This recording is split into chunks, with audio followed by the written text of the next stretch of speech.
I've done a few of these I Had Dinner With episodes, Michael Ovitz being the latest one.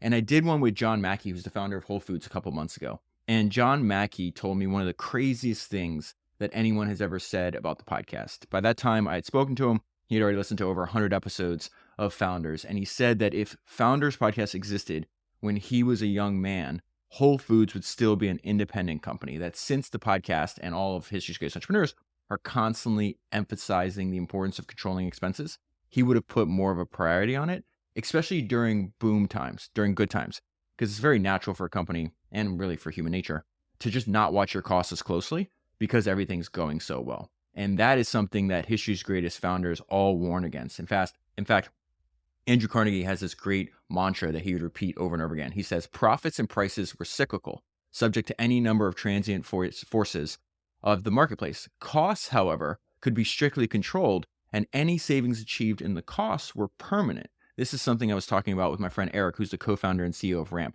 Ramp is now a presenting sponsor of this podcast. I've gotten to know all the co-founders of Ramp and have spent a ton of time with them over the last year or two. They all listen to the podcast, and they picked up on the fact that the main theme from History's Greatest Entrepreneurs is the importance of watching your costs and controlling your spend, and how doing so will give you a massive competitive advantage. That is a main theme for Ramp. The reason that Ramp exists is to give you everything you need to control your spend. Ramp gives you everything you need to control your costs. Ramp gives you easy-to-use corporate cards for your entire team, automated expense reporting, and cost control.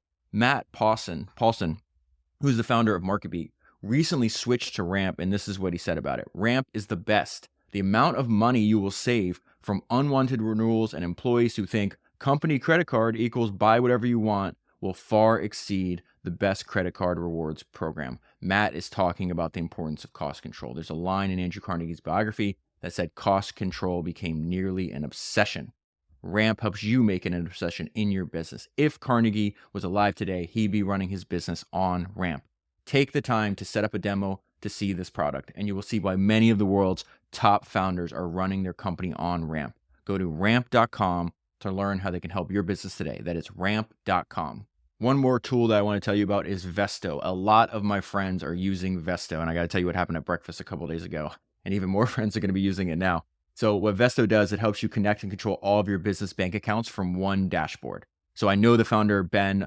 We spent a bunch of time together, and I've offered to help him by introducing him to some of my friends that I thought could benefit from Vesto. So I call one of my friends, and he said, David, I'll meet with anybody you want me to, but I have to warn you, me and my team, or my team rather, we say no to over 90% of the software that were pitched. And yet a week later, I hear back from him, and he says Ben and Vesto are great and that they signed up. So I asked my friend to ask his team to explain the benefit they get from Vesto in their own words. This is happening over text message. So I'm going to read this text message exchange to you, okay? So it's okay. Can you please ask your team in your own words, what's the benefit? Like, why did they sign up for this? You say no to 90% of the things, and then you use this tool. What's going on? And he says, this is in their own words. It provides us the ability to view all of our bank accounts and loan accounts on one platform with a single sign-on. It makes it much easier to grant access to users in one place as opposed to 20 different banks. So I text back, what did they do before Vesto? We have 20 plus different bank logins across 5 accountants. We literally use 21 banks. So every bank has an account and a loan that multiple people need access and views to. Just to log in and see everything would take hours and be in all different tabs. So I'm having breakfast with a friend of mine. He owns a huge company, and we're talking about this, and I show him this text message, and he owns like well over 100 different companies. It's like 200 now or whatever. And he's just like, oh no. He was worried that his team was doing exactly what my other friend was doing. He's like, wait, there's no way that we're just logging in every day, right? And putting everything in tabs and spreadsheets. It's just not possible that we're doing that. And so he winds up texting the person responsible for this company. A few minutes later, he's like, oh no, how can I be so stupid? And so I think he's going to start using Vesto now. And so if you have multiple accounts, multiple businesses, make sure you go to Vesto, that's Vesto with a V, and schedule a demo with the founder, Ben. Tell him that David sent you. Vesto with a V, so vesto.com. The link will also be down in the show notes. I hope you enjoyed this episode. I just listened to the entire thing back. I think I'm really proud of how it turned out, and I think it's just a remarkable story. And it's one of, I believe, to be one of the most important autobiographies because of how much you see of the pain and struggle of building a company. I hope you enjoy it. I felt you could never be too paranoid. I always told our agents, make your clients think that they're your friends, but remember that they're not. Yet it would be my clients who would stay loyal and my friends who would betray me. Jay Maloney, the agent that I thought of as a son and my eventual successor, would join the agency's posse of young Turks who disavowed me after I left CAA. Michael Eisner, my great friend who ran Disney, would hire me as his number two, then publicly humiliate me and fire me after 14 months. And Ron Mayer, the blood brother that I started CAA with, would leave to take a big job at Universal after I'd negotiated for us to both go, and then disparage me all over town for 20 years. I had made it my life's work to understand people, to grasp what made them tick. I'd been certain that I was too wary to misplace my trust and too smart to be duped. So I'd like to think that these betrayals were random and flagrantly unwarranted, and that I was the victim of some perverse instinct that destroys all human intimacy. I'd like to think that the problem was just that the tools and strategies I'd used to get to the top inevitably created resentment, even among those who shared in my success. That everyone hates a winner. That just because I sought money and power and intimidated everyone to get them didn't change me. But I did change, of course. Because I could get movies that no studio would touch released and celebrated, make stars out of nobodies, and even broker the sale of studios. With CAA's power behind me, I could, for a time, make almost anything in Hollywood happen through leverage, acumen, and sheer self-belief. But those whom the gods wish to destroy, they first give a gift. That is an excerpt from the book that I want to talk to you about today, which is Who is Michael Ovitz? It is written by Mike Ovitz. And I first read this book almost 6 years ago now. I think all the way back in 2018, so maybe even a little bit longer. And in the last few months, I've actually gotten to know Mike Ovitz. He listens to the podcast and actually just flew to New York and had a very intense and fun 3-hour dinner with Ovitz. So what I want to do is I want to go through his book with not only fresh eyes. I have it now reading it the second time between the first read and the second read. Prior reading 300 more biographies and autobiographies of history's greatest entrepreneurs. And I think this book is very important. This is also what I told Michael, and especially autobiographies. I think autobiographies are very important because what I have in my hand, and what happens when you read this is like you have a wiser, older man looking back on his life. And this book is a perfect combination of him being very honest about his struggles, his regrets, the mistakes that he made. Again, with time and with wisdom, he can look back on that, and then equal combination of really great ideas on how to build a business and just fantastic ideas that I think future generations of entrepreneurs can benefit from. So I want to go right to the prologue. This really speaks to why autobiographies are really important. He talks about, I was a Terminator. The fear of my opponents felt derived from sheer hopelessness. How could they beat someone so tireless, so relentless, so inhuman? That was the image I took great care to project. It was an image I grew to hate. Who wants to scare the living shit out of people? So right there gives you a hint. I used certain tactics, certain strategies. They were very effective. He comes to dominate his entire industry. But looking back, it didn't make for a pleasant life. Speaks a little bit more like to this a few pages later. I'm a frustrated artist. I couldn't paint or sculpt. I wasn't musical, and I sure couldn't act.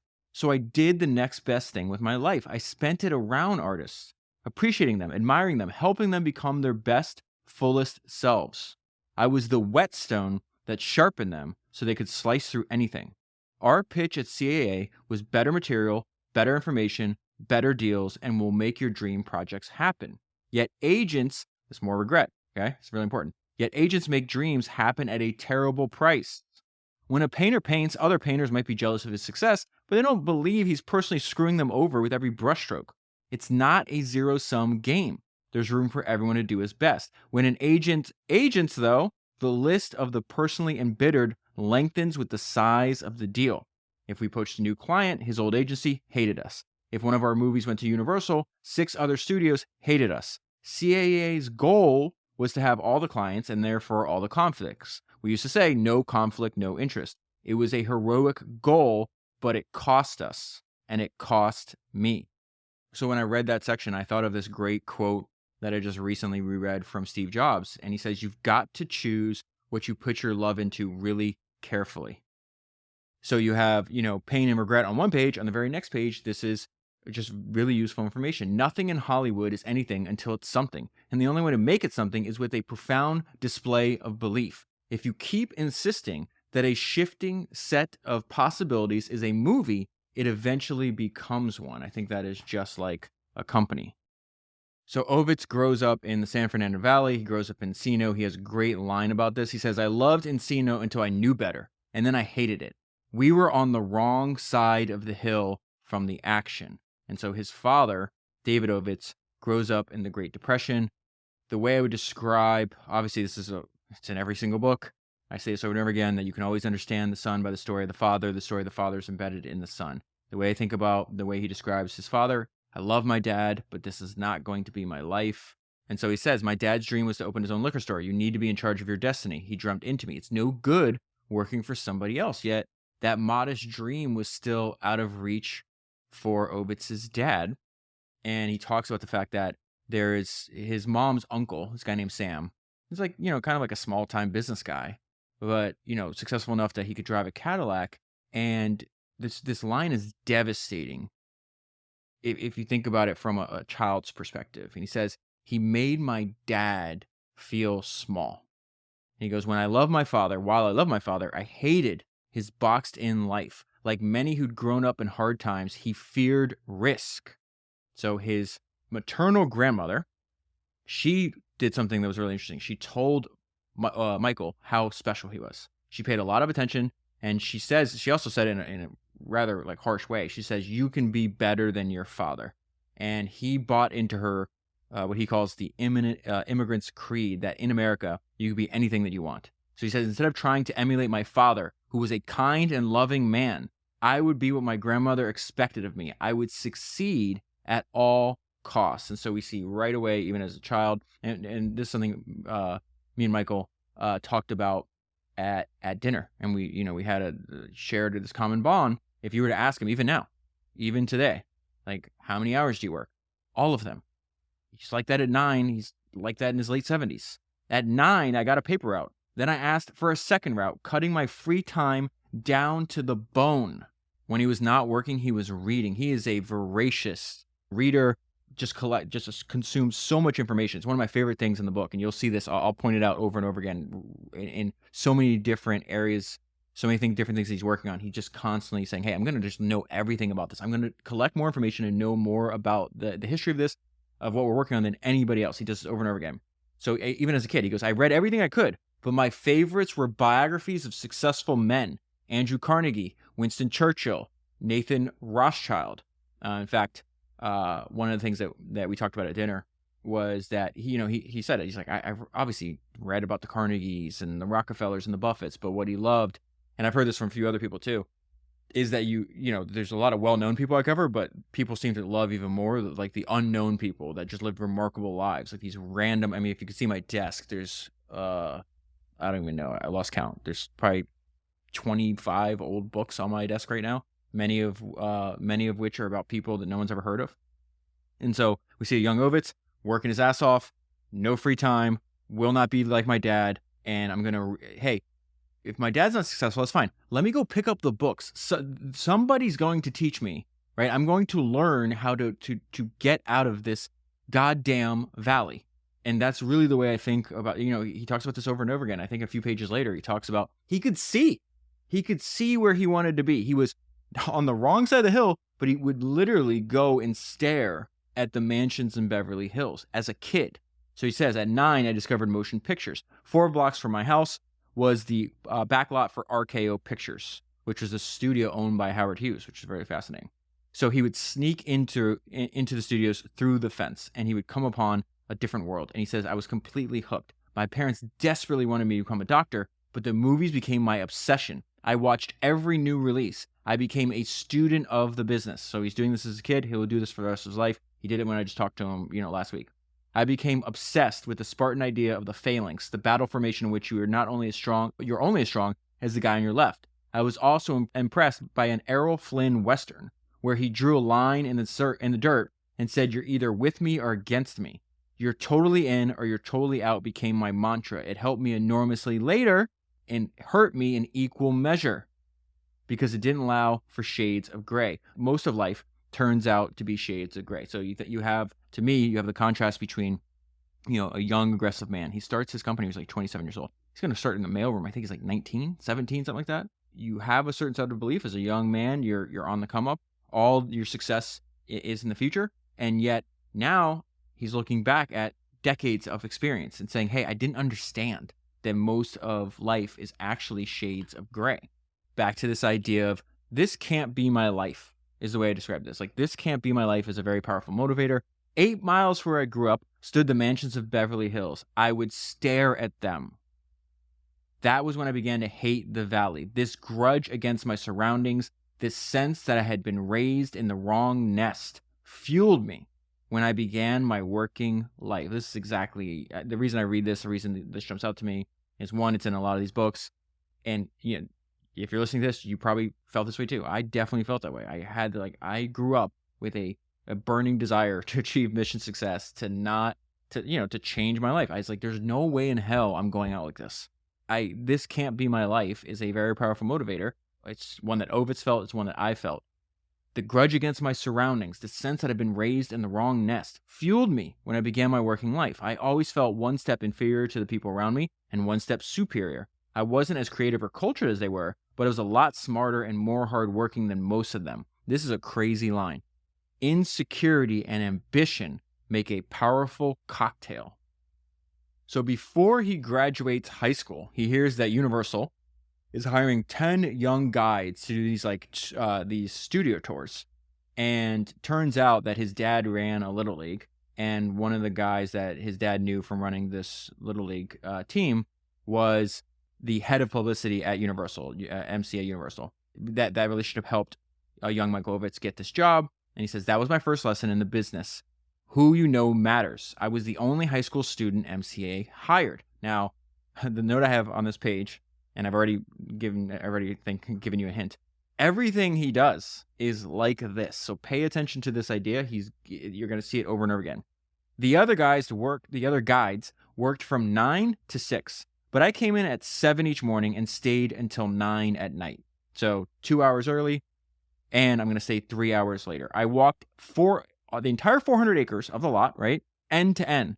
I read and reread and underlined my studio guide as if I was cramming for a final, writing out lists of questions for executives and technicians and keeping a notebook full of answers. At the end of each interview, I arranged to come back to observe. I had carte blanche at the busiest film and television studio in the world, and I was getting paid for it. What I learned at Universal, the way glorious films blossom out of an intricate mesh of mundane practicalities, enthralls me still. I went in even on Sundays when I could wander the empty soundstage to my heart's content. Now, the difference between Ovitz and other kids, most people are obsessed, with the movie stars, with the actors. No. He wanted to know who had the power. He was interested in the people with power. And this is actually, I asked Ovitz when we had dinner if he's still who is Lou Wasserman still, you think, is the best of the studio tycoons? He said, yeah. This is the person that he really patterned himself off. Lou actually was a talent agent first. And what Ovitz picks up, a young Ovitz picks up, is Wasserman is the one that has the power. I wasn't interested in the stars, but in the process of making pictures and in the people who were truly responsible. So he starts reading about all the history of all these biographies, the history of Hollywood, and he loved what he calls the foul-mouthed magnates who founded the modern film business were fascinating. Harry Cohn, Louis B. Mayer, Jack Warner, William Fox. But the one who interested me the most, in part because I worked at a studio, and in part because he had the most far-reaching ideas, was Lou Wasserman. He began as a talent agent. Lou built the town's paramount talent agency. His rules were simple. Tend to the client, dress appropriately, divulge no information about MCA, do your homework, never leave the office without returning every single phone call. Cornering the market on movie stars. Okay, so the reason I'm pointing this out to you is because later on, Ovitz will be on the phone with Lou, and they're usually on opposite sides, and he has a great line where he's like, I wonder if he knew that I patterned myself off of him, and maybe Lou never knew that. But the important part is you'll see how much their stories reflect each other. He began as a talent agent, right? He has a very simple set of rules on how he built his agency. Ovitz will have a very simple set of rules how he built CAA. And then the way Lou did business and changed Hollywood is very reminiscent of the way Ovitz is going to do business and change Hollywood. I think within like, I forgot the time frame he told me, because when I have these dinners, I don't like record anything, so I just write notes after the fact. I think it was within like the first 10 years of founding of CAA, and they had like 75% market share of their entire industry. And so this sounds a lot like what I'm about to describe to you for Lou. Sounds a lot like what Ovitz says later on. Cornering the market on movie stars, Lou swung decisive leverage to the talent and their representatives and helped finish off the old studio system. Later, he bought the Paramount library of old films when no one thought it was worth a dime. MCA was everywhere, packaging a huge number of TV shows and taking up to 75% of their production costs. The company's reach was so vast, it became known as the Octopus. In 1962, after MCA bought Universal, this is a crazy story. So MCA buys Universal in 1962. The U.S. Department of Justice, which was run by Lou's friend, Bobby Kennedy, moved against the company, his company, right? Lou's company, against the company for antitrust violations. Lou could have sold his agency intact to the next generation, as we did later at CAA. Instead, he used Kennedy's threat as a pretext to break it up and scatter his top agents to a dozen boutique outfits. Sellers were balkanized and their power was neutered. That was brilliant. So even when Ovitz starts at college, he's still working weekends at Universal throughout his first year at UCLA. He says, I was putting myself through college, and so I had to work every spare hour. Now, this is, again, goes back to this idea. I love my dad. I don't want to be like him. I don't want to live the same life. I don't want that boxed-in life is the way he described it. By fall, I was working 60-hour weeks while going to school full-time. It's interesting because partway through the dinner, Ovitz said to me that he goes, you're just like me. And I don't even think he knew this background. I found a way to start working full-time when I was in high school. And I worked 60-hour weeks when I was in college and taking a full schedule as well. And because I had no safety net. So very much like Ovitz. And you'll see why he had so much pressure on him. So by fall, I was working 60-hour weeks while going to school full-time. I'd be making almost $600 a week at age 19, more than my father. So after school, he applies to 3 companies. The only one that hires him is one of the largest and oldest, I think it's the oldest talent agency in the business. It is William Morris, and he starts out in the mailroom. He says that almost everyone at William Morris started in the company's mailroom. It would take 3 years. They had like this hierarchy system and like this track system, and you can already get get a sense of Ovitz's personality. There's just no way in hell he's gonna just wait around and just follow this track. So normally you start in the mailroom, takes 3 years to become a junior agent, and then another 4 before you can start signing your own clients, and that's just crazy. Between starting the mailroom and that 7-year track, 80% of the people wash out. So, and he also noticed that this is an old stodgy business. He's gonna lead a revolt. They're gonna take a bunch of people from this business, and this is how he's gonna start CAA. The way you get ahead at WMA was nepotism. Everybody was somebody's nephew. It was an old, soft, corrupt place. I needed another way to stand out. I told the head of personnel, I have a proposition for you. I think I can learn all I need to know to become an agent in 120 days. If I can't, I'll give you back everything you paid me. I was agenting him, and he knew it. He broke out laughing. This is the craziest thing I ever heard, but I'm going to hire you. You start Monday. My salary was $55 a week. I said, I'd like to start tomorrow. Again, everything he does is like this. I showed up at 7 a.m., 2 hours early, to learn my way around the building. There were 20 other mailroom trainees, which meant I had 19 rivals for advancement. Now, he sticks out almost right away, so they bump him a little bit, his salary a little bit, but he's making $75 a week. And again, I think this is just fuel and just adds to his drive, because he's already married. He married his wife, Judy, when I think he was still in college. And he's embarrassed because he's just like, I'm making $75 a week. I'm surrounded by, you're in Hollywood, there's wealth and there's mansions and there's fame. And I'm embarrassed I have to take my wife out. The only place I could take my wife out is these cheap Mexican restaurants, and just adds fuel to the fire. But Judy was very supportive, especially in his early days. And I think this is really important. I said over and over again that it's obvious from reading these books that entrepreneurs either need a supportive spouse or no spouse at all.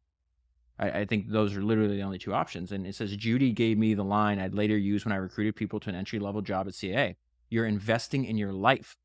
I despised the mailroom, but I fell in love with the world it served. Working for William Morris was a means to an end. Even then, I think, entrepreneurs, for a large percentage of them, founders, is like you were like this from birth, right? And so this kid, this 19-year-old kid, making no money working in a mailroom, just realized, he already knew that he was going to start his company one day. He's like, I aspired to build my own company someday.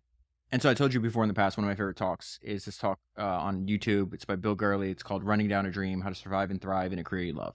And one of the quotes, there's a bunch of great quotes in there, and he's talking about, how these people achieve great things, like how they went about doing it. And he has a line in there that I think about all the time. He says, hone your craft constantly. It's extremely important to be obsessive about understanding everything you possibly can about your craft. Consider it an obligation. Hold yourself accountable. Keep learning over time. Study the history and know the pioneers. And his whole point is like, you don't have to be a genius, right? You can just go out and collect more information than anybody else does. And considering that you have the internet, you have no excuse not to make yourself a world expert in whatever field that you happen to be interested in. And Ovitz does this when he's a kid. Listen to what he does. So remember, there's no computers. We're in the 70s. So it says we had a file room. Everything that you need to know about the history of this place and the history of Hollywood is in a paper folder. So he said we had a file room the length of a basketball court. It was lined with steel cabinets, which were, he calls it, the hard drives of that era. They were all packed with 70 years worth of manila folders. I viewed those files as an encyclopedia of entertainment. I helped the woman who ran the file room marry. So he's agenting her, essentially. I brought her little gifts, a box of candy, a scarf. One day I said, hey, I'd really love to read some of those files. She told me to make myself at home. Within a week, she was letting me stay on after she left. Then she gave me a key.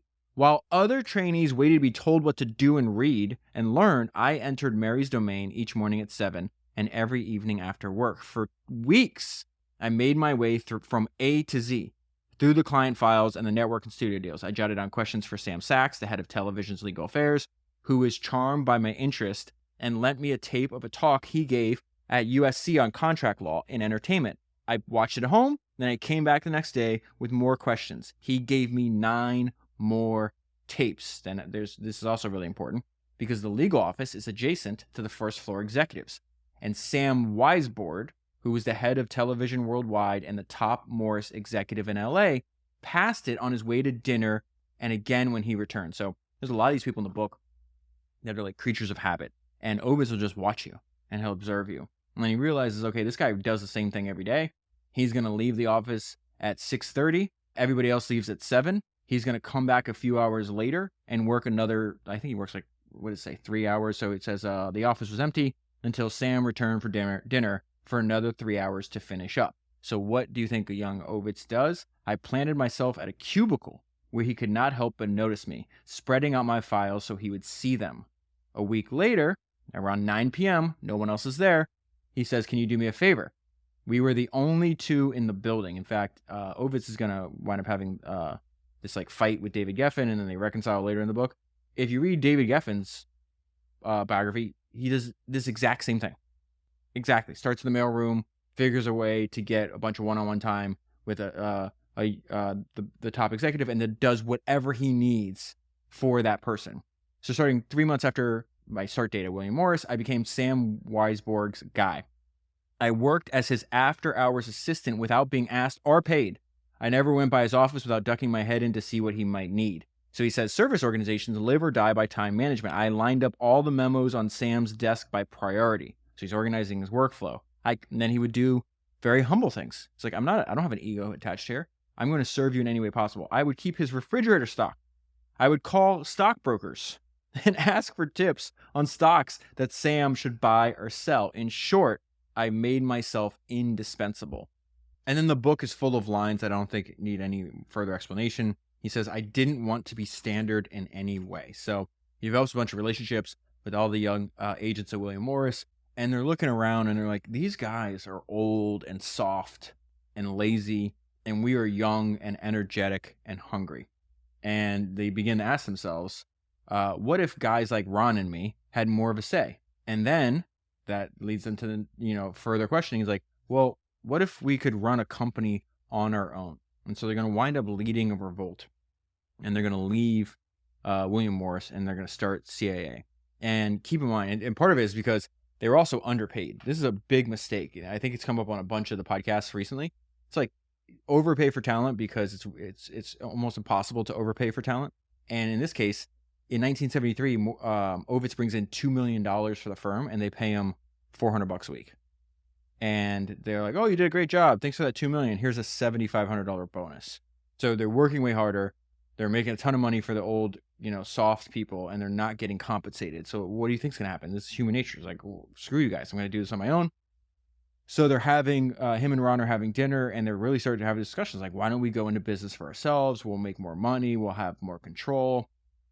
And the guy that Ovitz was helping, the Sam Weisberg, was next in line for the presidency. So Ovitz has like, well, I could stay at, like, what if I might want to stay here because I could be maybe the number 2 guy to the guy running the company. And here's the thing that Ovitz will repeat over and over again in the book, and it's obvious if you read the book and you talk to him, he's just not meant to be a number 2. And so they're having this conversation with him and his future co-founder, Ron, and he's like, well, I had more to gain by staying than Ron and more to lose by leaving.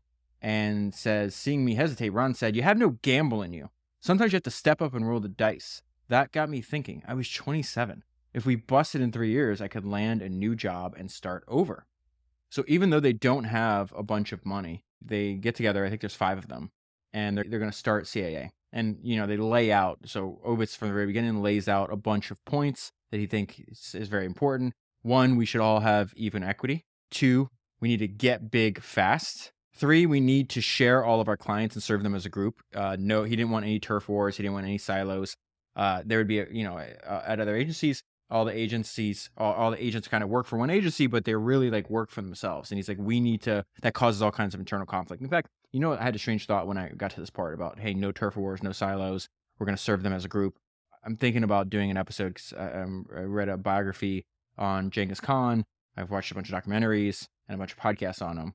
And so I might do that. But one of the things that Genghis Khan, he was really brilliant creator of like states and management structures.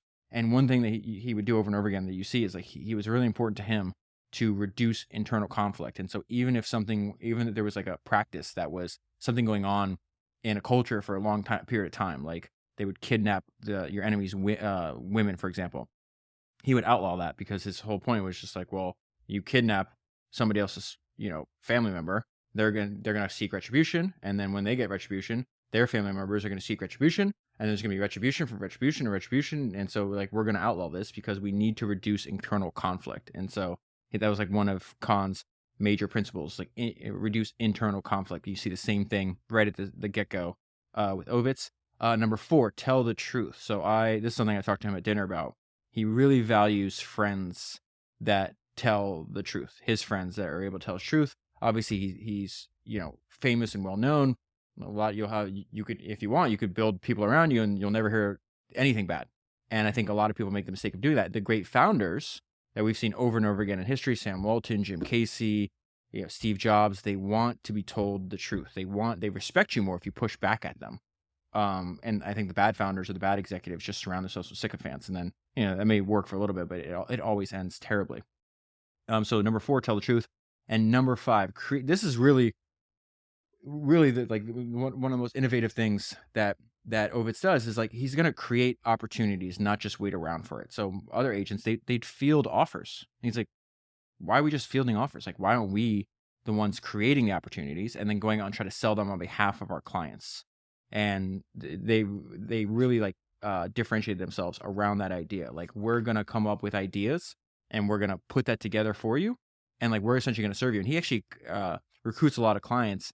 He starts working for people that he wants to be clients that have never signed with him. And what he'll do is he'll just bring them a great opportunity. And then that leads them, he comes to them with an opportunity. They're like, this opportunity is great. Great. Do you want me to represent you? That's a much easier to sell. So we see that CAA has very humble beginnings. They're in debt. They wind up putting up homes as collateral. And it says CAA was a prototypical startup. We bought in folding chairs and card tables for desks, and our wives each came in 1 day a week to answer the phones. We had one assistant, a bookkeeper. And right away, they have to deal with everybody around them doubting them. You're not going to succeed. The people that stayed at William Morris said, hey, just so you know, we have like a bet at the office that you guys are going to be out of business within 6 months. And then they WMA threatens a lawsuit and tries to destroy CAA before they get going. And so this is Ovitz's response. And they were terrified. They're late 20s, and they get this letter from one of the most powerful attorneys in Hollywood saying, we're going to just crush you.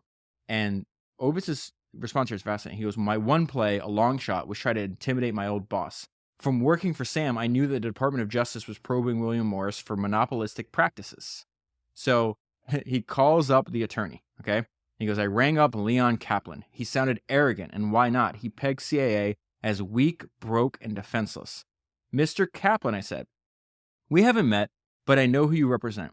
I think you're trying to put us out of business, and I think it's inappropriate and unfair, and it could be really interesting if this went to the Justice Department in the middle of their antitrust investigation.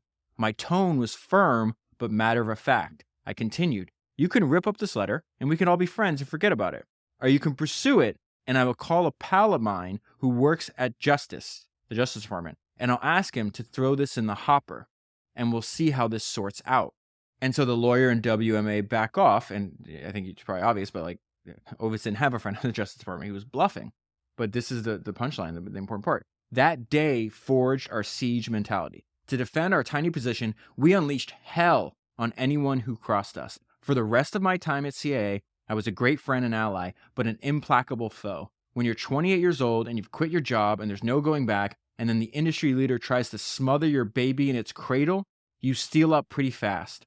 Kaplan's letter taught us to play hardball, and hardball we would play for the next 20 years. So when you're not making any money, you don't have a lot of money, you're in debt, what option do you have in your startup? There's one option. You got to get to the money fast or you're going to die. And so what they do is they go to kind of the films and movies is obviously, the most prestigious aspect of the business. It can be the most lucrative, but they start in TV, which was, way less prestigious because it pays really fast. It's actually really, really interesting. Needing clients fast to pay our rent, we focus on TV writers and actors, two reliable sources of income. In TV, the talent got paid every Thursday, so the agents did too. Then he talks about what he was like at 28. He's still like this today.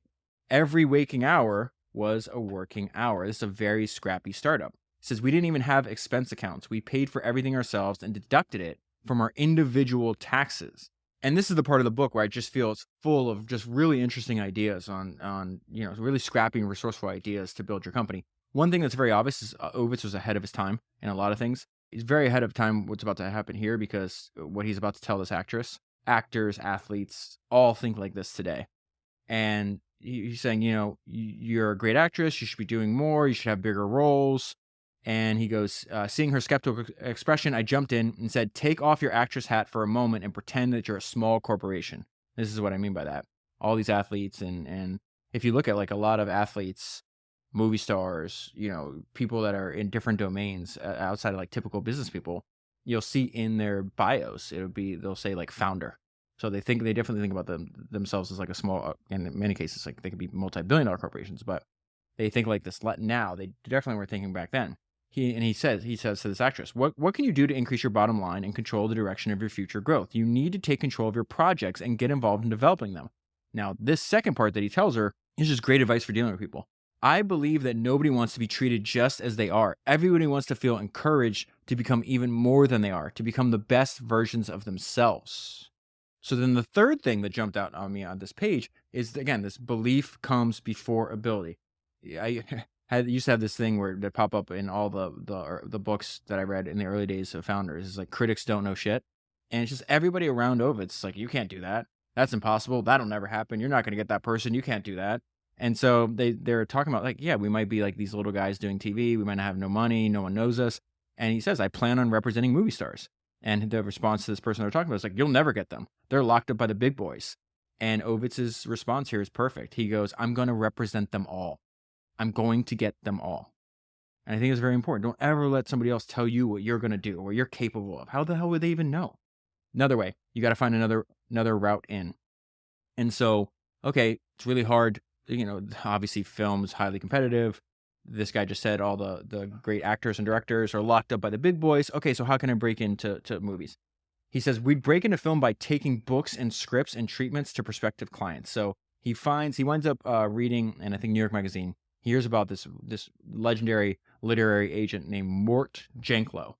And he goes, okay, I'm going to call him up. And again, this is just so Ovitz. I'm going to call him.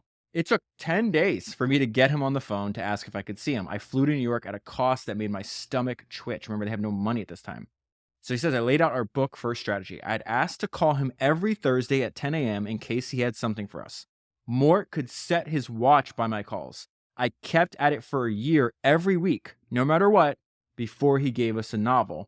So the first thing he gives him this novel, Chiefs. They actually sell that and turn it into a very successful miniseries on CBS. Mort was ecstatic. So what happens? You just made me more money. You brought me an opportunity. People love that. So now he starts sending Ovitz and other people say, a bunch of manuscripts for some of his more commercial writers that should be easier to turn into miniseries, movies, things like that. And then you see this guerrilla marketing tactic that they had. They take these scripts and these manuscripts, and I'll just read this to you. Soon we had 80 agents sending us novels and manuscript to be optioned by our producers and then our screenwriters for adaptation. After copying the scripts in bulk, we slapped on bright red covers with white CAA logo and planted hundreds of them in beauty parlors, restaurants, and doctors' offices. They generated free publicity. They helped establish our brand and our race against larger but less agile firms. Now, talks about the insane amount of pressure he's under. They don't make any money, I think, for the first 3 years. And then on the third year, each partner is able to take $80,000 out in profits. Remember, we're in the 70s, so it's like, holy shit.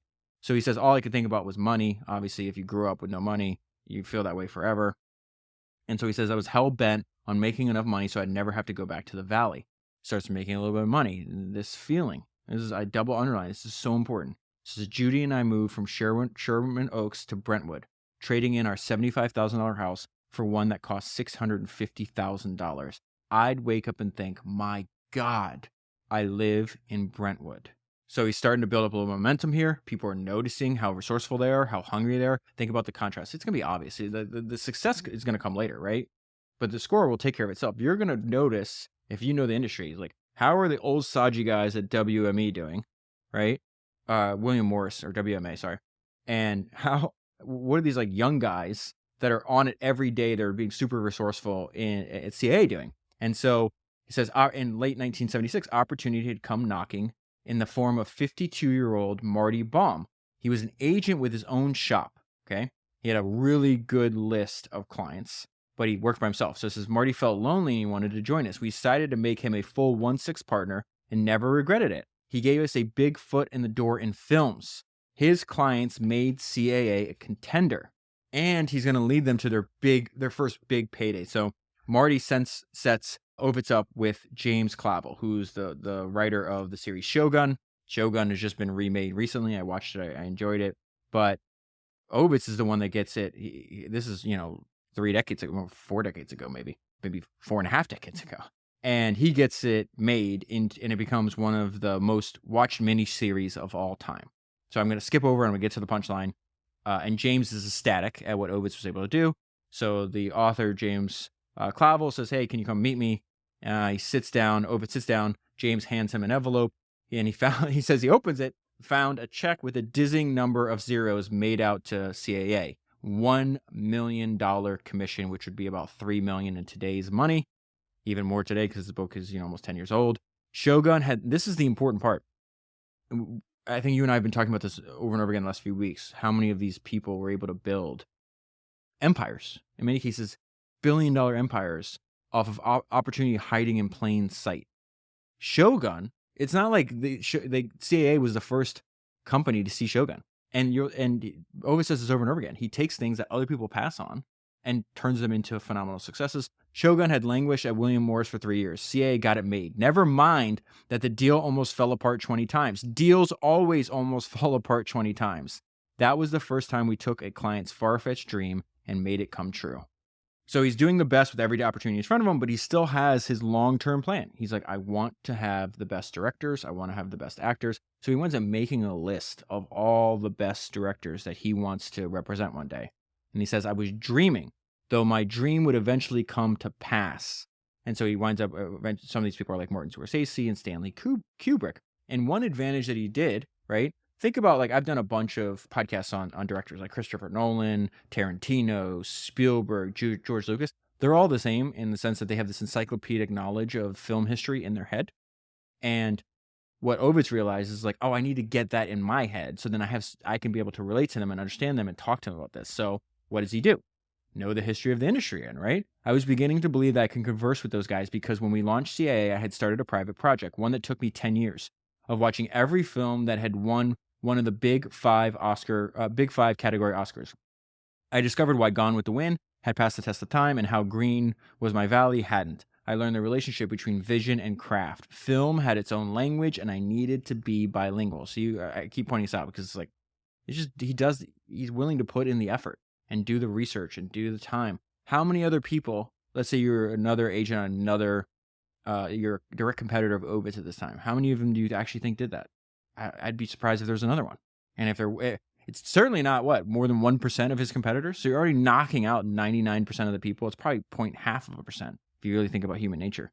It's fascinating that you can still just get an advantage just by collecting more information. Another thing, I love this idea. I've already talked about it. Do the job before you're hired. So one of the guys that he wanted to represent that was on his list of directors was a guy named Steve Gordon. So one way he says we would poach people by assumption. We would behave as if we were the client's agent already and make their dreams happy, and then they would sign. And so he winds up getting a script, attaching Steve Gordon to the script and selling it to United Artists as if Steve Gordon agreed to that. And then they ordered the movie with Steve attached to direct. And then Steve was very happy because the deal, think about it. You show up at his door and the deal's done. Like, hey, I know you wanted this movie. Guess what? I just sold it to this studio and you're the director. So this was actually a surprising thing and something that I actually asked him about at dinner too, because it's obvious in this book, like he's just heartbroken and devastated by two of his closest friends and business partners betray him. And yet I have a bunch of mutual people that I know Ovitz. I know what he's working on now. And I know what he's been doing the last few years. And I just asked him, like, how the hell? Because I'm like a very untrusting person. And like one of my closest friends and advisors says, like, my biggest problem is that I keep everybody at arm's length away. And I could actually like damage where I'm trying to go in life. It's like a very interesting piece of feedback. And so one thing I was just curious for myself was just like, read your book. These guys ripped your heart out. And Ovitz is not going to say like he was like blameless too, How do you continue to build relationships after that happened to you? You consider these two people literally your two best friends in the world. And he made a great point. He's like, I've been betrayed by like 3 people in my life out of what? 1,000? It just didn't have, like, you can't live your life like that. What he was telling me is like, you just can't live your life like that because, it's 3 out of 1,000. So I think it would be surprising to you how trusting a person he is. And you see this here where he would sign, quote unquote, sign clients, and he never papers anything. And he goes, I never asked them to sign a letter of engagement. I thought written agreements were overrated. And he goes, and I think they're downright counterproductive. And there was another benefit of this. With no papers to renew, our clients had no anniversary to jog them into thinking about leaving us. Very interesting insight there. But he mentioned that over and over again, just not needing to paper anything. And just, working with people with just basically a verbal and a handshake agreement. This is where he's starting to pick up strength, and you see he's just a conqueror, and he knows he's a conqueror. He says this is really the vision and the beginning of him just completely rolling over everyone. And he says, a vision of my future came over me. I'm going to have all of these people someday in an agency that will represent the whole food chain and flip the power from the studios to the artists. Again, belief comes before ability. He had that belief. He did not have the ability to do that yet. So he's figuring out how to do it. Even then, I had the odd feeling that Sidney Pollack, which is the legendary director, would be the master key. Realizing this vision would take years. So he discovers that, this is one of the wildest parts of the book. So Sidney's longtime agent with this guy named Evarts Ziegler. We're going to call him Zig, because I'm not sure if I'm pronouncing his name correctly. So Zig represented a bunch of A-list writers, and he had a bunch of top-tier directors, but he's getting old and a little lazy and not with the times. And so he goes, I want them all, but how do I lure them away? The unexpected answer came through my car telephone, which was a novelty at the time. The radio-based phone, slightly larger than a shoebox, had 11 channels. You would keep pushing buttons until you found a dial tone. Busy channels were like party lines. Any subscriber could listen in. On my way to the office one morning, I heard a voice. That's so wild that like you're using a car phone and it's like a party line. And me and you were having a conversation. And then if you just happen to get on that same channel, you're just listening in. I guess it's like kind of like CB radio, right? Where truck drivers in the same way. So they're like party lines. Any subscriber could listen in. On my way to the office one morning, I heard a voice that sounded like Zig's. I pulled off the road to take notes because Zig was discussing his star-studded client list with his assistant. I clocked in at the same time the next morning, and there was Zig again doing business while commuting. He sounded old and forlorn at a time when we were swarming potential clients. And so he also has a tiny business in the sense that he doesn't have a lot of help, where, Ovitz like building an army, okay? And so Zig has just like one assistant and a junior partner. And so he says, I decided to try to buy him out. To make him more receptive, to soften him up, I escalated my campaign again to sign Sidney Pollack. I'll kill for you, I told Sidney. All I had to sell was my passion and energy and the fact that I was 30 years younger than Zig. As Sidney wavered, we got screenplay after screenplay after screenplay into his hands before Zig did. Each day I spent up to 2 hours on Sidney, far more than anyone would spend on his biggest signed client. So this is actions express priority. He's telling you with his actions what's important. I'm going to get this guy. In 1981, with our courtship in a second year, remember he started, I think the very first page, he calls himself the Terminator. And so in my mind, I have that scene where like they just keep shooting. He just keeps coming and keeps coming and keeps coming. I just feel that's how Ovitz was like, definitely in this situation and many others. So he's like, okay, I'm going to spend 2 hours a day. It's going to take me 2 years. And I'm just going to out hustle your agent and show you that like I'm obviously better than that. So he signs with us at last. Having dealt Zig a body blow, we offered him $750,000 for his agency plus a lifetime royalty on his client's work. He'd keep a piece of his business in perpetuity, even if he never came to the office. Zig passed. But during our discussions, we discovered that Steve Roth, the only other partner, his junior partner, right, is the one who was actually servicing their best clients, and that Steve was eager to leave. We promptly cut a deal for him to come to CAA that got us most of what we wanted, and all we had to pay Steve was $250,000 a year. Way better, cheaper than paying Zig $750,000. And then this just, again, more Terminator-like, I'm going to roll over everyone. Anyone in our way was going to get rolled over. With his core business gone, Zig sold what remained to ICM, and he was done. The truth is that I didn't give a thought to Zig after he turned us down. You never heard that someone was unhappy afterward. They just lost. But flattening Zig was the beginning of my Sherman-esque march to the sea. So in this book, Ovitz will also talk about people that he admired or people he would learn from.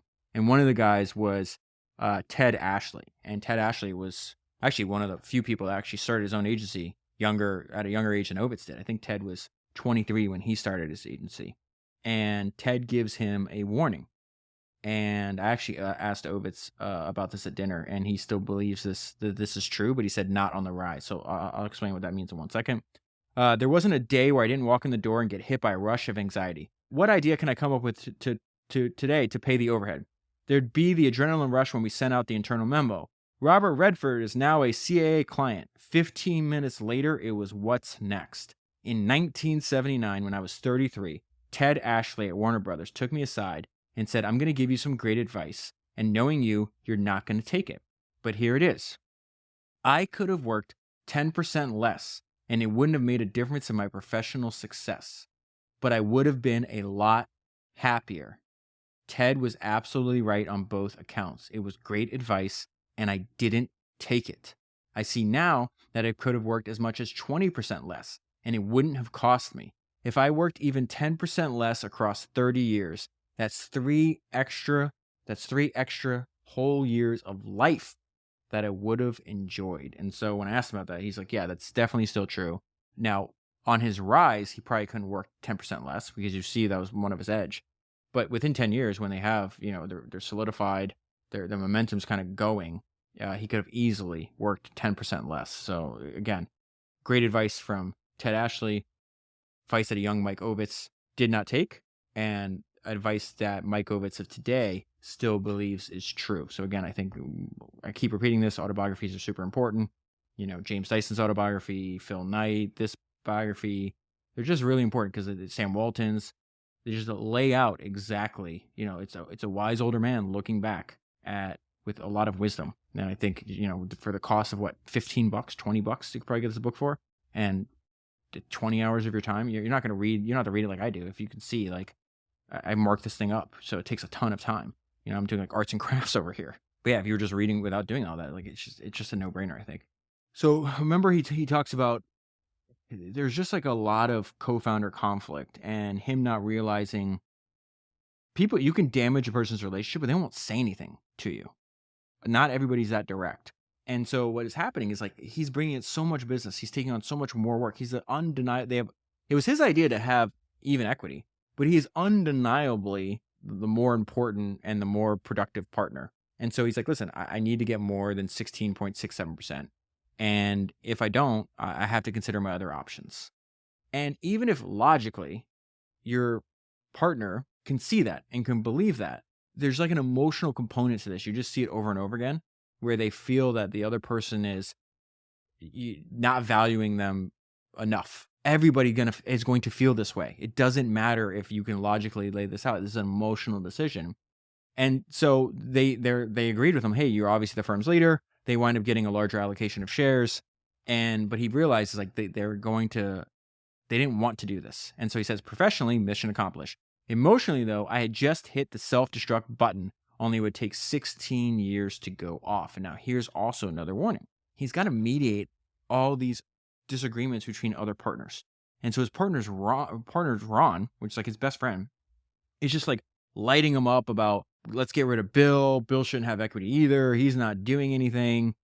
And yet Ovitz is observing that Bill doesn't have any idea. He says Bill never had an inkling of Ron's animus. Now keep that in mind, because Ron's going to hide it from Ovitz too. This is really important. Like, if you observe somebody doing something to another person, you have to think, like, they likely will turn around and do it to you. And so he's like, wait, Bill doesn't even know how Ron feels. And he goes, I was amazed at how well Ron hid his true feelings from somebody that he saw every day. I've been having conversations with founders more and more. And I think something that's not discussed enough is, especially with serial entrepreneurs, like they start one company, they sell it. They start another company, they sell it.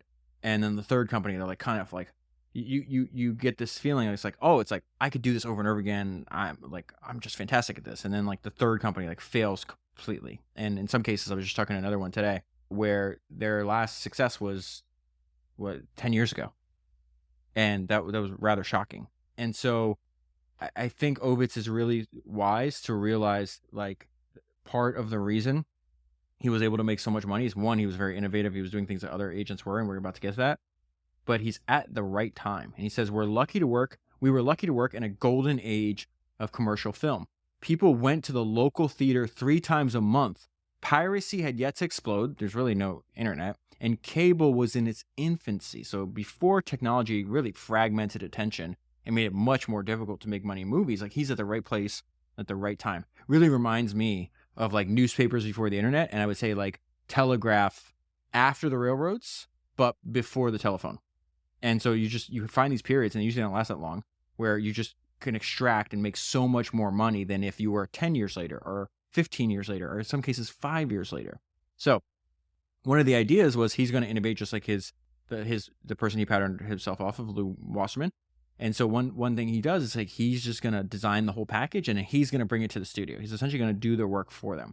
We've grown so big enough that we were able to package movies with multiple clients, which was a common practice in television, but not in film. Nobody was doing this in film.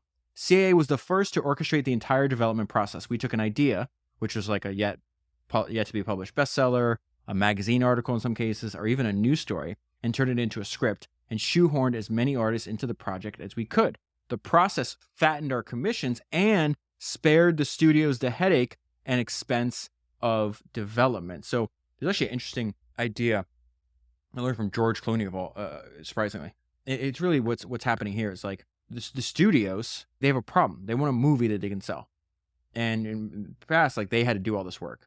And Ovitz found it easier. It's like, you have a problem. I'm going to present myself as the solution. And so there's a line where George Clooney realized this. He was like not having any success becoming an actor until he had this like slight change in his framing.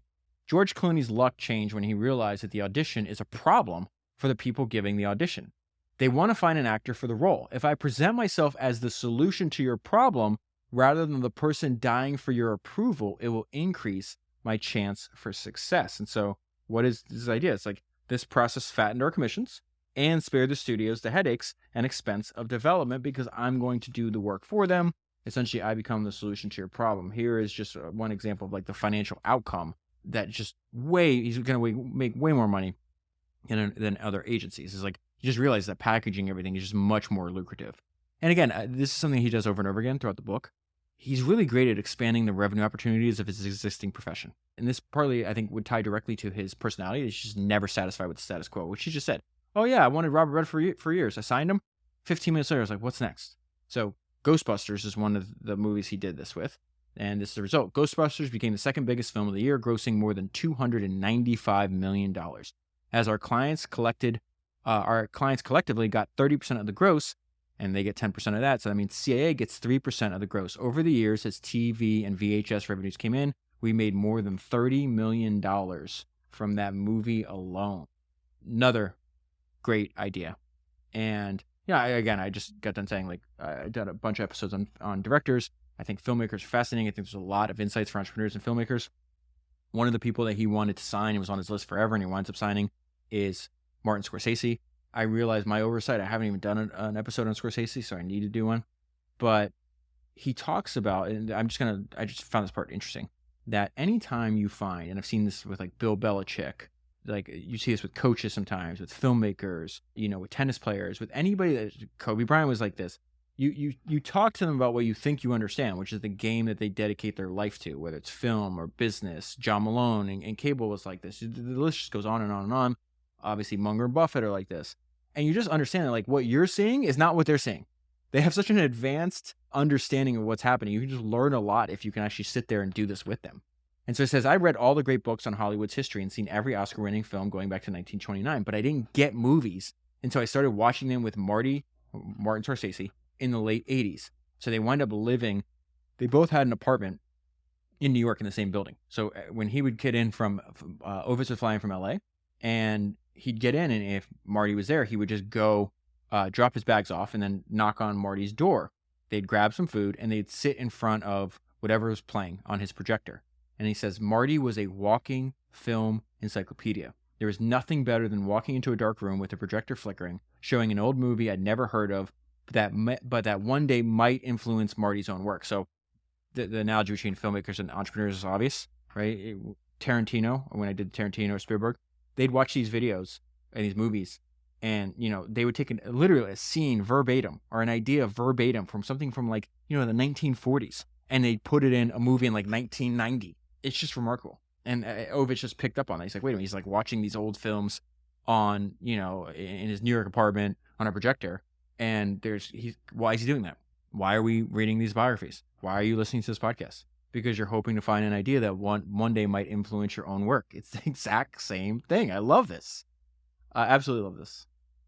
And so as the years go by, you start to see this like intense pace, this insane schedule really takes a toll on him. So I actually want to give you an idea of like what a typical day schedule was like, and then the trade-off that he's making with his family. And again, this is why autobiographies are so important. Yet treating my clients like family was hard on me and my actual family. I was waking up at 5:45 a.m. 15 minutes later, I'd be riding the bike in the gym and making calls to Europe, skimming 5 newspapers, marking articles for my assistants to strip out and distribute to the firm. After 40 minutes on the bike, I'd do 30 or 40 minutes of martial arts, working myself to exhaustion. By 8 a.m., after showering and eating a fast breakfast, I'd be on the car phone en route to the office. After our morning meeting, I'd take meetings, have lunch, a drink with a colleague, and a working dinner, all in between running calls, up to 300 phone calls a day. After being a chameleon all day at work, it took me an hour or so to figure out who the fuck I was when I got home. And all the time, the phone would keep ringing, which drove Judy crazy. She would want to discuss my day to feel closer to me, but I was exhausted by my day. And I didn't want to talk about work in front of the kids. I wanted them to feel normal and safe. After the kids went to sleep, I worked every night, skimming through 3 or 4 VHS cassettes I'd brought home and chipping away at the stack of screenplays. Then I'd fall asleep to Johnny Carson at midnight and do it all over again the next day. My kids viewed my world less as something to aspire to than as something to lure me away from. They often noticed that though I was playing with them when they were young or asking about their days when they were older, that my attention was elsewhere. Could you please come back to reality, they'd say, or just Earth to Dad. I used the car as a place to return phone calls, viewing travel time as dead time. They, quite rightly, viewed it as family time, and they'd regularly disconnect me or grab the phone from my hand. And so I'm sure, he's not alone with the same problem. I have it as well. You might as well. I do so, like, I find my mind wandering, right, back to work or whatever I'm thinking about when I'm playing, especially with, like, my son, because he's still so small. And the best piece of advice I ever heard about this is when that happens, you picture yourself as you 30 years into the future as that person. And that person 30 years into the future would give anything in the world to be able to go back in time and play with your 4-year-old one more time. And so I try to like snap myself out of that. It's like, gotta stop doing that. When he's has his own life, his own wife and kids and everything else, I'm going to miss this so much. The good times are now. I have to like focus on that. I think that's like really good advice. Goes back to just the euphoria and terror that entrepreneurs feel. And unfortunately, as founders know, sometimes you just feel terror for no reason at all. And Ovitz talks about this. Like, this is just constant pressure. My evenings and Saturday mornings were swallowed by the demands of a growing service organization, from tax planning and pensions to training programs. Human resources and legal and accounting all reported to me. Each time I walked through our front door, I felt a physical chill like the chill you felt in high school before a final exam. How much did we have to earn today to cover our costs and overhead? What if the business shifted and the money dried up? The feeling would recede for a time once I sat down at my desk and began to work, but I carried those fears to my last day there. So then one of the most surprising parts of the book is just this insane co-founder conflict craziness. So one morning, 1987, Ron comes into my office, shuts the door, and says, I've got a problem. I said, shoot, we've had 1,000 conversations that started like that. I lost a lot of money in a poker game and I can't pay up. I was shocked, but I said, okay, we'll take care of it. I figured it was like $100,000 or so. How much? I'm not sure you'll be able to take care of it. How much is it? Over $5 million. Ron told me he'd been going to Vegas several times a week. He'd make the flight after work, play deep into the night, and grab a few hours of sleep before flying back to LA in the morning and working his ass off as usual, never missing a meeting. I was unable to process this. My partner, my best friend, the guy I was tied to for life, clearly had an unconscious need to throw away everything that we had worked for.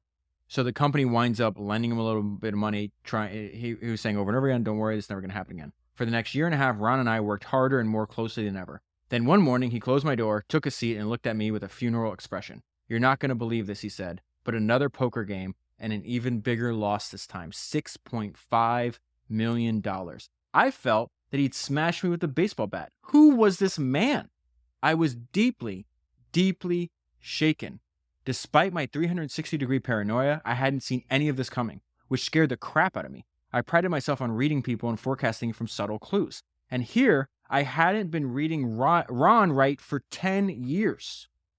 That fact was so shocking to me that I instantly tried to forget it. I couldn't, though, and from then on, I was constantly worried that Ron would take the agency down. And then there's just several great lines. I really feel like this is sage advice for entrepreneurs. I would have been much happier if I hadn't been so determined to appear all-knowing and invulnerable. I think that's great advice. One thing I asked Michael at dinner, and I ask everybody that I come in contact with, very curious, like, who's the smartest person you know, and like, what's the best business you know? And one of the people he said was the smartest people he ever met was Michael Crichton. And actually, after that, I went and looked for biographies on him. I couldn't find any. I might figure out another way. Maybe I can do like a long form article. I think he's a fascinating person, and I'd like to like spend like a week studying him in detail. One, because Ovitz, said he's met a ton of people, and Michael Crichton's like top 3 smartest person he ever met. But also, that was very fascinating how he writes. So in the book, it says, after putting off writing as long as possible, he went at it 18 hours a day, 7 days a week until he was done. And he wrote Jurassic Park that way. And so I looked up on line. This is from Crichton's Wikipedia page. It says Crichton was a workaholic. When drafting a novel, he would typically take him 6 or 7 weeks. Crichton withdrew completely to follow what he called a structured approach of ritualistic self-denial. As he neared writing the end of each book, he would rise increasingly early each day, meaning that he would sleep for less than 4 hours by going to bed at 2 p.m. or 10 p.m. and waking up at 2 a.m. And as a sign that he was probably not the easiest person to deal with, you want a hint? He was married 5 times. So usually, I've seen that a couple times in these books. I think the episode I did on James Cameron might be the best single episode I've ever made. And, you can read between the lines in the opening of that episode. It talks about he moved to New Zealand with his 5th wife. And then everything you hear about him after that, I think is not surprising. It kind of fits into that context. This might be my favorite quote in the book. And me and Michael talked about this at dinner. He stopped because it was hard. It required discipline, dedication, and hours of time. Everyone stopped. I didn't stop. So I mentioned a few times that he's constantly, rethinking. He kind of didn't believe remember he says, I didn't want to live my father's boxed in life. Some of his partners would do this. Other agents, they kind of like, oh, this is what an agent does. And we're just going to build this imaginary box around what an agent does. And Ovitz is like, no, I'm not going to do that. I'll just find opportunities and do that. So he gets his first exposure to corporate M&A. And it's actually with Sony and Akio Morita. Kio's a really fascinating guy. I'm going to do another episode on him. I think I read his autobiography a long time ago called Made in Japan. I think it's episode 102. And I found him because both Steve Jobs and Jeff Bezos talked about patterning and learning ideas from Akio that they used in Amazon and Apple. And Ovitz does something really smart here. He's trying to help Sony buy CBS records. And he's not, technically signed up to represent anybody. So he finds Akio's autobiography called Made in Japan. And he reads it, and he says, I was the only person I knew with a copy of his book, and it served me well. And so he says, I wasn't representing CBS or Sony. I just put myself in the middle of the situation. I was a connector. It's what I did all day. And so he realizes there's a lot of, if you think of everything and kind of don't think of what's actually taking place, but the idea behind it, like I always say, I turn everything into an abstraction. He does the same thing where he's like, well, I'm connecting actors and directors to people making movies, It's not that different from Sony wants to buy a record label or Sony wants to buy a movie studio. Like, okay, I can just connect these people too. Sony winds up buying this for like $2 billion. This is the important part is not that the actual sale went down. It's what Ovitz learned from this. And so he says, after this first exposure to corporate mergers, I made a list of all the MMA specialists. So he goes and tries to find the best people at this. He starts calling them, try to build relations with them. And he goes, I met with them to learn their craft. It struck me that it wasn't that different from assembling a movie package. You had to put all the elements together first, get the buyer and seller in sync, and then strike a price. And so his idea, he goes back to his partners, and a lot of them don't want him doing this. Again, they want to kind of keep him boxed in. And he's like, well, if we can become deal advisors, it would put more distance between us and other agencies and bring in larger fees. So one of these people he builds a relationship with is Herb Allen II of Allen and Company. Herb Allen had invited Ovitz to the very first annual Sun Valley Conference, which still goes on today. And he gives this great description of Herb Allen, builds a relationship with him. And he says, he rose before 5 a.m., had dinner at 6 p.m. sharp, and was in bed by 9 p.m. One time I was at his Wyoming ranch when a phone call made me a half hour late to the cookhouse. 3 courses were lined up in my plate setting. Herb looked at me and said, when I say 6, I mean 6. He was smiling, but I took his point. Herb was a model of integrity. After Summer Redstone broke a promise and engaged another investment bank, he sent Allen and Company a token check for $1 million. I was in Herb's office when it arrived. He took out his scissors, cut the check into tiny pieces, and returned them to sender. Herb was supremely loyal. And so being involved in these M&A deals, observing them, seeing the huge checks being written, he's like, oh, I find this essentially more interesting than agent work. And it says the line here, it says, part of me had begun to view CAA as a stepping stone. Highly suspect that was, probably the case the whole time. I think if you've he says, I patterned myself to Lou Wasserman. Like, Lou didn't stay an agent. He ran a studio. I think that was like the likely outcome, or maybe the idea that Ovitz had. But in the book, he says, the Sony experience taught me how much I like the suspense of the acquisition game, the stakes and the strategies, dealing with leaders who supervised empires. I set my sights on building CAA into the McKinsey of the entertainment industry, the indispensable advisor. I couldn't wait to broker a big transaction of my own. And so that big deal that he's talking about, Ovitz is going to help Panasonic buy MCA Universal for $6.5 billion. Okay. Now, before that happens, this is another idea, like the good ones know more. So the founder of Panasonic was this guy named Konosuke Matsushita. Sorry. He realizes that, hey, Konosuke, he actually wrote 44 different books. And so he goes and he buys all the books and reads all the books that the Panasonic founder had written. Then he says, I spent hours in electronic stores eyeballing all of their product lines. I acquired the company's giant wholesale catalog, and I honed in on video and audio equipment. Soon I could tell you to the last pixel how Panasonic's best big screen TV stacked up against Sony. So again, I keep saying, that example that he started in the mailroom, maybe even started when he was 9 years old, reading the biographies of these great men, and continues over and over again. He prepares himself by just accumulating as much information and context and background as possible. Now, there is an idea that I think might be related to today as well. So Lou Wasserman is much older, and what's happening is Ovitz is pushing up the price to how much movie studios have to buy. Because if you own 75% of the market, you package everything together. I'm making up these numbers, but let's say you used to be able to do the movie for $1 million, and now it's $5 million, right? It's a substantial amount, maybe $10 million. It's like a lot larger amount. I think it's very common. It's like your industry was valued at, one way for a very long time. And, you came up and you kind of dominated that. And now you see this like huge step up, and you're like, oh, that's like a bubble. I'll just sit on the side and wait it out. Maybe, but maybe it's not a bubble. And you're starting to see that, I think present day, it's obvious, like with some of the valuations of these companies, some of the huge rounds that are being done. And so I just think there's like analogy here. I don't know if it's, I have no idea what things are worth. I just think it's fascinating that somebody that lived and literally got to the top of their profession called this wrong. And so this will make sense in 1 second. Essentially, Lou passed on movies that seemed too expensive, but that bubble lasted 15 years, and it outlasted Lou's career. So it says, when we founded CAA, Lou Wasserman's MCA Universal was a power in film and dominant in television.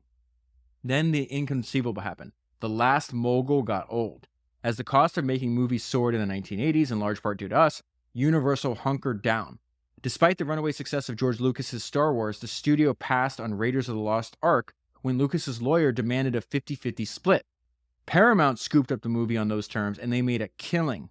Lou chose to ride out the bubble and pass on deals that he deemed inflated. But that bubble lasted 15 years. Universal, the fabled octopus, had crawled under a rock. So once Ovitz helps Panasonic buy MCA Universal for $6.5 billion, he gets his check. The people from Panasonic give him this giant check. Says they handed me a colossal check to distribute as I saw fit, $135 million. After paying the bankers and all the consultants, I was left with $60 million for CAA, which would be about $110 million today.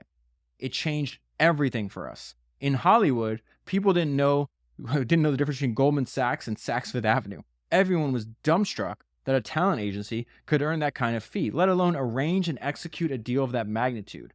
Of course, my elevated profile pissed off my partners, and I began to feel that I was a hamster on a wheel. Part of me felt I was running on the wrong wheel, that I should be going into business for myself. And part of me believed that I wasn't really a hamster, but a cheetah, the fastest animal in the field. Even as everyone was telling me to slow down, I wanted to speed up. And so he doesn't just stop at, hey, I'm going to do M&A for giant corporations. He's like, I could do ads for you too. So he strikes a deal with Coca-Cola. And again, I got to point this out because this is another, he's applying the same approach to a different domain. Everything he does is like this. When he's going to pitch them on, I can do advertising better and cheaper than, these big, stodgy, old, corrupt advertising agencies that you're paying millions and millions and millions of dollars to Coca-Cola. What does he do? We comb through every single Coca-Cola ad and commercial since 1955. And he looks at this. This is a great line. It's not very complicated, and you could know this from your own taste. He says, advertising wasn't subatomic physics. Make commercials fun to watch, and viewers would embrace them. And so he pitches them on something that no other talent agency was doing. He's like, hey, we're going to be your consultant on advertising. We're going to make the ads. We're not going to charge, any of our costs, we're not going to increase that cost, but you're going to pay us a consultancy fee. Coke agrees to pay CAA a consultancy fee of $1 million a month, plus expenses and costs. These ads do so well that they wind up sending him a check. I think they try to pay him an extra $10 million, and he sends the check back.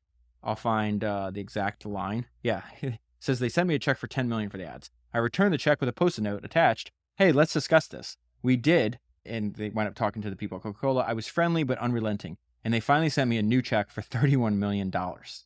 And so he's drastically expanding, what agents do. He's making way more money than anybody else, but he's also realizing, he's draining them. He's just burning himself to the last, burning the candle both ends.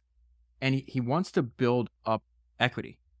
What happens when he stops working? He's making these big deals, but then the money just stops. And he's really just unbelievably tired. And I think this goes on for a while, but I think these few paragraphs is just great writing and gives you a sense of what was going on in his life and why he was eventually going to have to make a change. And eventually, there's just no way he could stay at CAA forever. Agenting was a young person's game, and you could run just so long and so far. At 48 years old, having run since my first day at William Morris, I was tired. I was tired of getting up at 6 a.m. and squeezing in a workout while on the phone with Europe. I was tired of rolling through 300 calls a day, talking till my throat was raw. I was tired of having lunches and dinners scheduled 3 months out. I was tired of flying 600 hours a year. I was tired of owning 6 tuxedos for the 30 obligatory events between November 1st and Christmas. I was tired of returning calls till 7 p.m., going to dinner till 10, coming home to a mountain of pink message slips, calling Japan till midnight, and starting all over 6 hours later. I was tired of submerging myself, drowning myself in the lives of my clients and their families and significant others. Our clients' worries about the size of their trailers and how big their billing would be had come to be seen as increasingly petty to me. The truth is, I'd always disliked having to see after people's creature comforts, making sure our actors and directors had fresh guava and the perfect nanny. You're an adult. Run your own life. And then on top of that, he says, I yearn to build equity. Once an agent stopped working, there was no more accrued equity to fall back on. Executives I considered as my peers, Michael Eisner, Barry Diller, were raking in hundreds of millions of dollars in stock options. I wanted to play in that league too. And in truth, I'd always been faintly embarrassed to be an agent. As much as CAA had professionalized our field, it would never be a noble calling. I wanted to be one of the 6 people who could say yes to a movie without scrounging to assemble all of the elements ahead of time. So he almost leaves CAA to run MCA Universal. And Ron, his best friend and partner, was kind of acting his agent through the whole process. They get to the end, and Ovitz realizes that he's not too sure about the relationship with the owners, and it's too big of a chance, so he decides to not take the job. And his friend and partner arrives at the exact opposite conclusion. So this is where this is a co-founder breakup, where he breaks up with his co-founder. Says, Ron called me one day. Guess what? I met with Edgar, and there's been a change in plans. He wants me to run MCA, and I think I'm going to do it. I felt completely numb, frozen with disbelief. The job on the table, chief operating officer, was one I had negotiated for Ron in my last go-round with Edgar, with one big difference. I was out of the picture. So they're going to bring in somebody. Ovitz was going to be the COO or CEO, and Ron was going to be the COO. And then they decided to ditch Ovitz, and then they bring in this other guy named Frank as the COO that Ron's going to report to. After a long silence, when I felt I could speak without my voice breaking, I told Ron how much I needed him, what it meant to me to have him at my side. What came back in a burst of rage were all of Ron's pent-up grievances. Remember when Ovitz said earlier that he had set off this emotional time bomb? It just took 16 years to explode. This is what he was talking about. What came back in a burst of rage were all of Ron's pent-up grievances. How I had made a big mistake by walking away from MCA. How it had always been all about me, never about him. How it was time to strike out on his own, to be recognized as something more than my consigliere. I tried to sell him for 2 hours as the knot in my stomach swelled into my throat. Finally, my voice faltered and I gave way. His mind was made up. I felt absolutely crushed. Ron was leaving. It felt like I was getting divorced. So what he realizes is there's no way he's going to stay at CAA without Ron. His heart's not in any ways. He knows he's not going to stay there forever. They wind up selling CAA to the Young Turks, I think for like a token amount. I don't even know if they say the amount in the book. And the opportunity he left for was, okay, Ron was his first best friend. His second best friend was Michael Eisner. And Michael had been trying to recruit him to come to Disney and be his number 2. And then Ovitz realizes like he's just not meant to be a number 2. But the reason I want to bring this up is because Ovitz is talking about all these signs that he ignored because of his personal relationship and the way that he thought like Michael would treat him.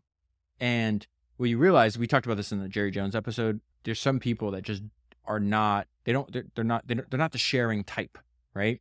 And Jerry Jones wasn't like that. And everybody around him knew that. And they would tell you, like, if you're going to come in here and you're going to be his coach, like, you're a clear number 2. Where like Jimmy Johnson, even though they were old friends, he wanted like equal billing. And Jones shows that he wasn't down with that because he fired him right after he won the Super Bowl. And who he replaced him for, Barry Switzer, was very comfortable being a number 2. That was going to be a conflict, with these two personality types. And there was also signs that Ovitz ignored, and he talks about one here. This move came with risks. I knew how Michael treated his deputies. One of Eisner's closest friends had told me flatly, Michael is incapable of sharing with anyone.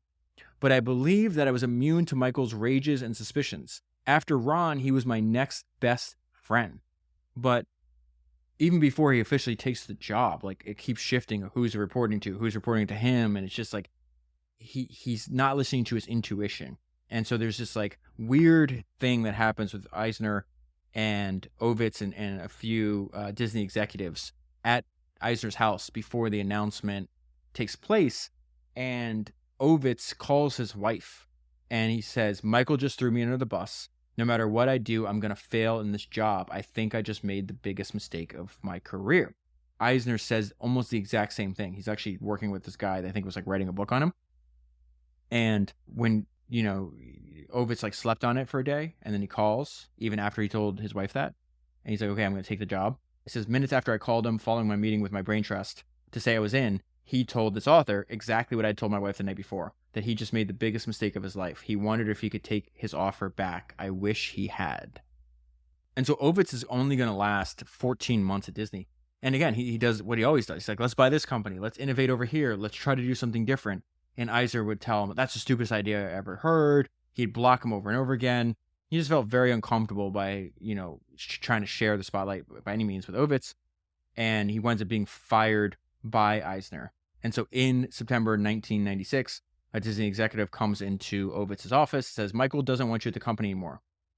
Go tell Michael to come tell me himself, I said. After a 20-something year relationship with my so-called friend, I thought I deserved to be fired face to face. Michael didn't appear. He had volunteered to throw the party for my 50th birthday that December.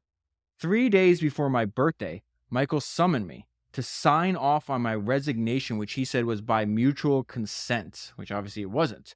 And then it gets really crazy. He said he still wanted to stay friends and he wanted to host my party. A bizarrely crazy idea that wouldn't happen, of course, but one that was quintessential Eisner. 20 years later, I still have no interest in ever sitting down with him again.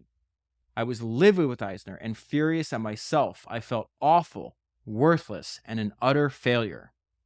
And so after he leaves Disney, you could guess like what he did next. He didn't have to work for money anymore. Didn't have to work for money for a long time. Yet he just like go back to the first page of the book where he's like the Terminator. This is something we talked about at dinner. The fact that he's still very driven. He's still like, I think all of us, you need to have something to push forward, something to improve, something to focus your energy, your life energy on. And so after he leaves Disney, he starts a bunch of other companies, starts to really get interested and spend a lot of time in Silicon Valley, invest in a bunch of technology companies, help several venture capital firms. You can watch the interviews that he's been doing lately, talking about helping scale and build investment companies to this day. But I think the best way to end is on what I think is one of the most important lessons in the book. And it's actually found on the last 2 pages because he built this phenomenal headquarters for CAA, and he just wound up holding on to it and keeping it, decades after he had left CAA. And so he ends this book in a really, frankly, beautiful way where he's touring this old building that is now empty. Sony had leased it from him for like 20 years. And he's walking around and he's looking back on his life. And he says, I was hit by the magnitude of what I had done in that building. And it seemed kind of amazing. This kid from the valley with no stature, no tenure, no network to rely on, reshaping the entertainment business. In my empty fortress, I realized that I wasn't out of the valley yet. I'm free of it in my daily life and in my bank account, but I'll never be free of it in my brain. You carry your origins with you. Still, those origins drove me here and built this place and attracted so many bright, funny, and creative colleagues. In the silence, I discovered that the only thing I really miss about the agency business was the camaraderie, my comrades and friends, and the passionate way we spent our lives together. I miss the people. And so I think that closing lesson, it's all about the people. And the best way I describe about this is one of your missions in life comes from Charlie Munger. You should be building, your goal is to build a seamless web of deserved trust and work with those people and do life with those people for the rest of your life. It is all about the people. And that is where I will leave it for the full story. Highly, highly, highly recommend buying this autobiography. It's one of the best autobiographies. If you buy the book using the link that's in the show notes below, and also available in your podcast player and at founderspodcast.com, you'll be supporting the podcast at the same time. That is 382 books down, 1,000 to go, and I'll talk to you again soon.